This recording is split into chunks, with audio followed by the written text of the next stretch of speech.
मैं डॉक्टर देवेंद्र सिंह। आज हम सब आय के चक्राकार प्रवाह का अध्ययन करेंगे और ये माइक्रो इकोनॉमिक्स का पार्ट है। इस कारण से यह बीए द्वितीय वर्ष और एमए द्वितीय वर्ष के छात्रों के लिए लाभदायक है। आय का चक्राकार प्रवाह समझने से पहले हम ये जानें कि उत्पादन क्या है। उत्पादन एक सामूहिक कार्य है जो उत्पादन के साधनों के सामूहिक प्रयास से संपादित होता है। उत्पादन के 5 साधन होते हैं: भूमि, श्रम, पूंजी, प्रबंध और साहस। साहसी का कार्य है, एंटरप्रेन्योर का कार्य है कि वह उत्पादन के सभी साधनों को एक जगह एकत्र करता है और उत्पादन कार्य करता है। उत्पादन के साधनों की पूर्ति घरेलू क्षेत्र से होती है। इस कारण से किसी भी अर्थव्यवस्था में 2 क्षेत्र होते हैं, एक घरेलू क्षेत्र और दूसरा उत्पादक क्षेत्र। तो आय के चक्राकार प्रवाह में 2 क्षेत्रीय अर्थव्यवस्था, 3 क्षेत्रीय अर्थव्यवस्था और 4 क्षेत्रीय अर्थव्यवस्था, इन 3 भागों में आय के चक्राकार प्रवाह का अध्ययन किया जाता है। सबसे पहले हम अध्ययन करेंगे 2 क्षेत्रीय अर्थव्यवस्था में।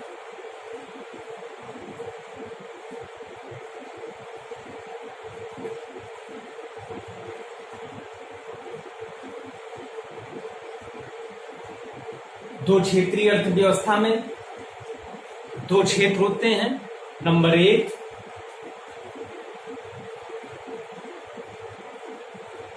घरेलू क्षेत्र और नंबर 2 उत्पादक क्षेत्र।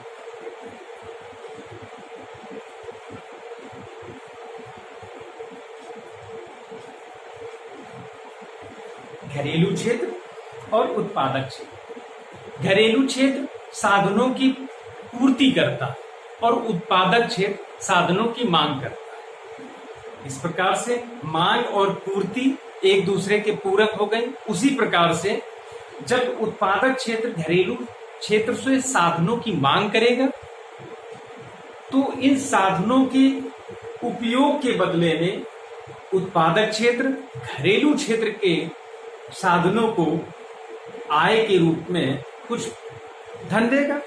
इस प्रकार से उत्पादक का व्यय और घरेलू क्षेत्र की आय, तो आय और व्यय इस प्रकार से एक दूसरे के पूरक हो गए।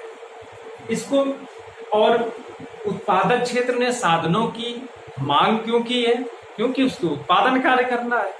तो उत्पादन जब वो करेगा तो जो उत्पादित वस्तुएं और सेवाएं होंगी उसकी मांग घरेलू क्षेत्र करेगा।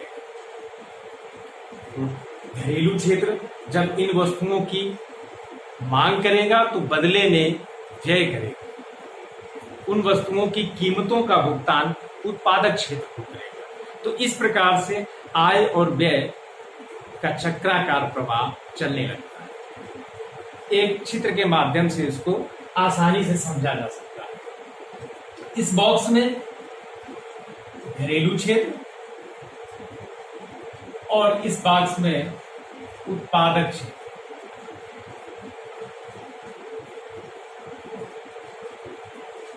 उत्पादक साधनों की मांग करेगा,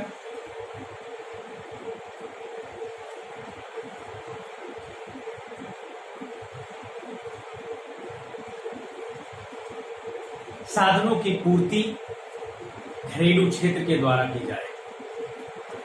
अब उत्पादक इनको साधनों को बदले में वेतन का भुगतान करेगा जो उत्पादक का व्यय होगा और घरेलू क्षेत्र की आय।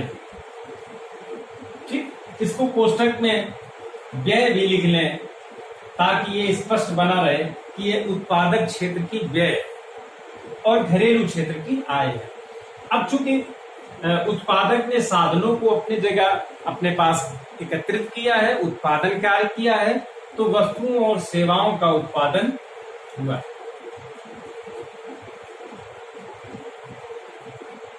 वस्तुएं और सेवा का निर्माण किया है उत्पादक क्षेत्र में, और जिसकी मांग घरेलू क्षेत्र के द्वारा की जाती है। अब घरेलू क्षेत्र चूंकि वस्तुओं और सेवाओं को क्रय कर रहा है, तो उनकी कीमतों का भुगतान भी घरेलू क्षेत्र करेगा।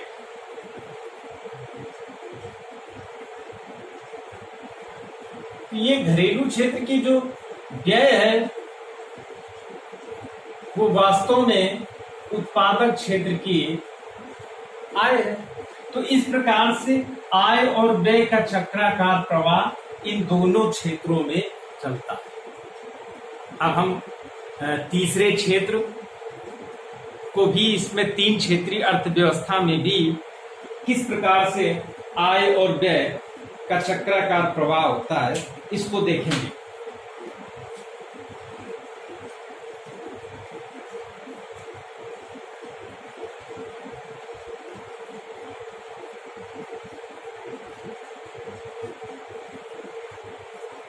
तीन क्षेत्रीय अर्थव्यवस्था में एक तीसरा क्षेत्र और आएगा, और वो तीसरा क्षेत्र सरकार, जो इन तीनों क्षेत्रों को नियंत्रित करने का कार्य करती है। नियंत्रित और नियमन और सहायता ये सरकार का कार्य है। लोक कल्याणकारी राज्य होने के कारण से सरकार घरेलू क्षेत्र और उत्पादक क्षेत्र दोनों क्षेत्रों में सहयोग करती है। तो अब हम देखेंगे तीन क्षेत्रीय अर्थव्यवस्था में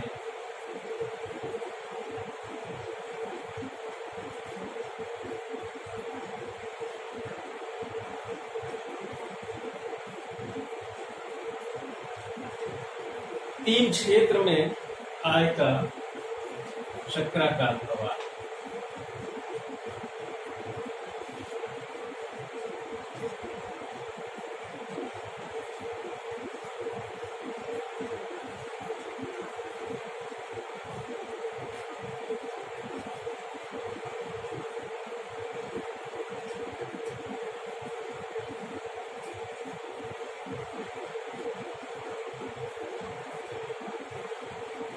तीन क्षेत्र जैसे हमने बताया है कि घरेलू क्षेत्र, उत्पादक क्षेत्र और सरकार। अब इसमें एक चित्र के माध्यम से समझने का प्रयास करेंगे कि ये द्वारा दो क्षेत्रीय अर्थव्यवस्था में जिस प्रकार से ये घरेलू क्षेत्र और ये उत्पादक क्षेत्र, ये दो क्षेत्रीय अर्थव्यवस्था में हम लोग पढ़ चुके हैं।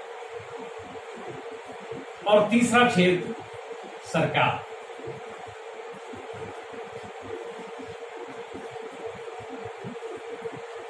पहले दो क्षेत्रीय अर्थव्यवस्था में हम समझ चुके हैं पहले से ही कि साधनों की मांग उत्पादक क्षेत्र करता है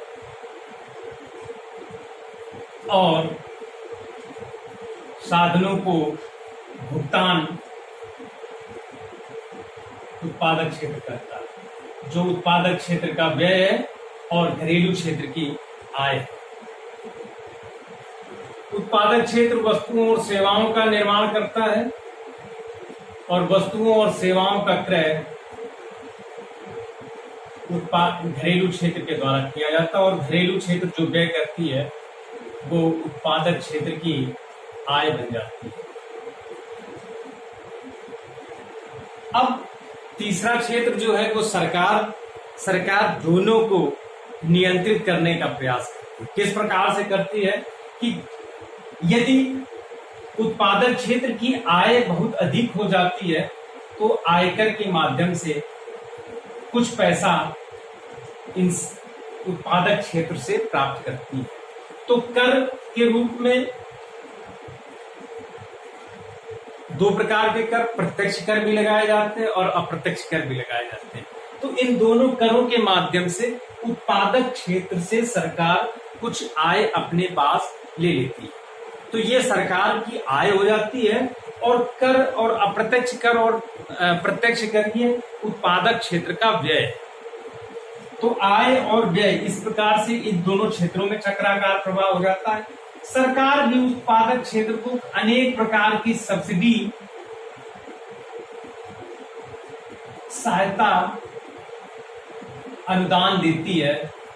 इस प्रकार से वह सरकार का व्यय हो जाता है। सरकार उत्पादक क्षेत्र में सड़कों का निर्माण करती है, बिजली की खंभों लगवाती, बिजली वितरण की व्यवस्था करवाती है, पानी की व्यवस्था करवाती है, सीवर लाइन बनवाती है। तो इस प्रकार से ये सब सरकार का व्यय, करों और अप्रत्यक्ष कर और प्रत्यक्ष कर के माध्यम से उत्पादक क्षेत्र से सरकार ने जो आय प्राप्त की थी वो सहायता अनुदान के माध्यम से व्यय भी कर रही है। और यही इसी प्रकार से घरेलू क्षेत्र से भी वो करों के माध्यम से कुछ राजस्व इकट्ठा करती है, जो ये उत्पादक क्षेत्र की आय बन जाती है, ये सरकार की आय बन जाती है। और ये घरेलू क्षेत्र का वास्तविक व्यय होता है। इसी प्रकार से सरकार घरेलू क्षेत्र को भी सहायता अनुदान देती है, और यह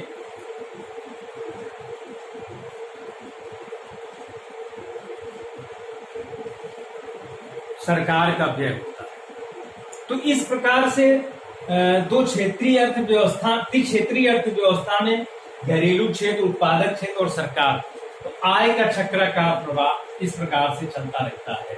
घरेलू क्षेत्र और सरकार के बीच में इस प्रकार से जो कर और करों के माध्यम से सरकार घरेलू क्षेत्र से कुछ राजस्व प्राप्त करती है, सरकार की आय हो जाती है, और सहायता अनुदान के माध्यम से सड़कें बनवाती है, पेयजल की व्यवस्था करती है, बिजली की व्यवस्था करती है, परिवहन की व्यवस्था करती है। इस प्रकार से यह इनका सरकार का व्यय है और ये घरेलू क्षेत्र की आय है। इसी प्रकार से उत्पादक क्षेत्र से भी वो प्रत्यक्ष कर और प्रत्यक्ष कर के माध्यम से कुछ राजस्व एकत्र करती है, और सहायता अनुदान के माध्यम से वापस उत्पादक क्षेत्र को सहायता प्रदान करती है, विकास कार्य में व्यय करती है। तो इस प्रकार से त्रिक्षेत्रीय अर्थव्यवस्था में आय और व्यय का चक्राकार प्रवाह इस प्रकार से होता है। अब हम आगे चार क्षेत्रीय अर्थव्यवस्था में आय के चक्राकार प्रवाह को देखेंगे। चार क्षेत्रीय अर्थव्यवस्था में, चार क्षेत्रीय अर्थव्यवस्था, अभी तक हमने देखा था तीन क्षेत्रीय अर्थव्यवस्था। तो तीन क्षेत्रीय अर्थव्यवस्था बंद अर्थव्यवस्था, इसमें विदेशी क्षेत्र का अभाव है, और बंद अर्थव्यवस्था में विदेशी क्षेत्र नहीं होता है। घरेलू क्षेत्र, उत्पादक क्षेत्र और सरकार, ये बंद अर्थव्यवस्था के तीन अंग हैं। और खुली अर्थव्यवस्था में एक और क्षेत्र आ जाता है, और वो विदेशी क्षेत्र कहलाता है। तो हम अब पढ़ेंगे चार क्षेत्रीय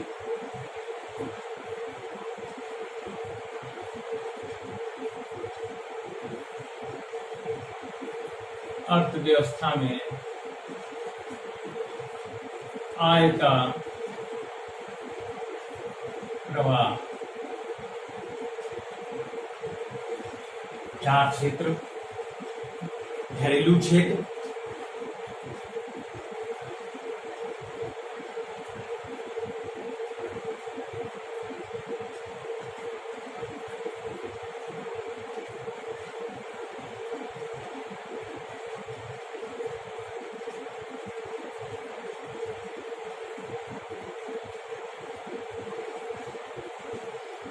अभी तक हमने देखा था दो क्षेत्रीय अर्थव्यवस्था में तो घरेलू और उत्पादक क्षेत्र थे, फिर तीन में एक और क्षेत्र आ गया, सरकार आ गया।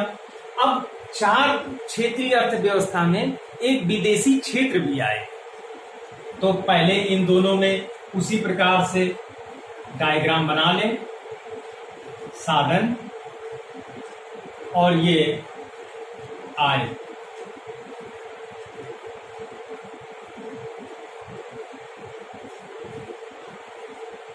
और ये उत्पादक क्षेत्र के द्वारा वस्तु और सेवा, और ये हमारा व्यय यानी उत्पादक क्षेत्र की आय। सरकार के द्वारा यहाँ पे कर तो ये सरकार की आय हो गई, और ये सहायता अनुदान, तो ये सरकार की व्यय हो गई, और उत्पादक क्षेत्र की आय। और इधर उत्पादक क्षेत्र से कर एकत्र किए, ये सरकार की आय हो गई, और ये व्यय किया सहायता अनुदान के माध्यम से, तो ये सरकार की व्यय है। और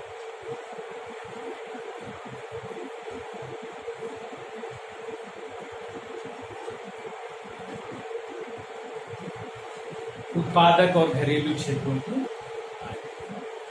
विदेशी क्षेत्र, इससे पूंजी सरकार के पास आएगी और वस्तुएं और सेवाएं उत्पादक क्षेत्र के पास आएंगी, जिनका हम आयात और निर्यात के माध्यम से भी समझेंगे। विदेशी क्षेत्र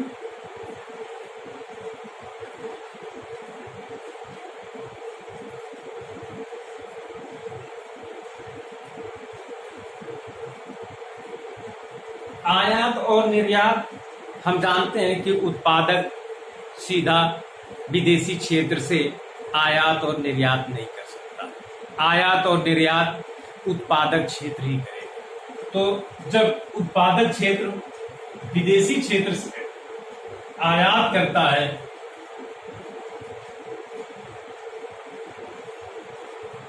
तो यह उत्पादक क्षेत्र की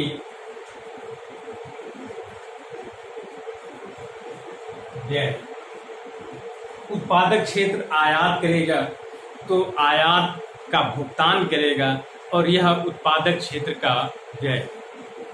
इसी प्रकार से जब उत्पादक क्षेत्र विदेशी क्षेत्र को वस्तुओं का निर्यात करेगा, तो वह उत्पादक क्षेत्र की आय बन जाती है। आय और व्यय। इसी प्रकार से विदेशी क्षेत्र का सरकार से संबंध होता है। सरकार विदेशी क्षेत्र में पूंजी निवेश करती है, तो वह व्यय होता है। और इसी प्रकार से जब विदेशी क्षेत्र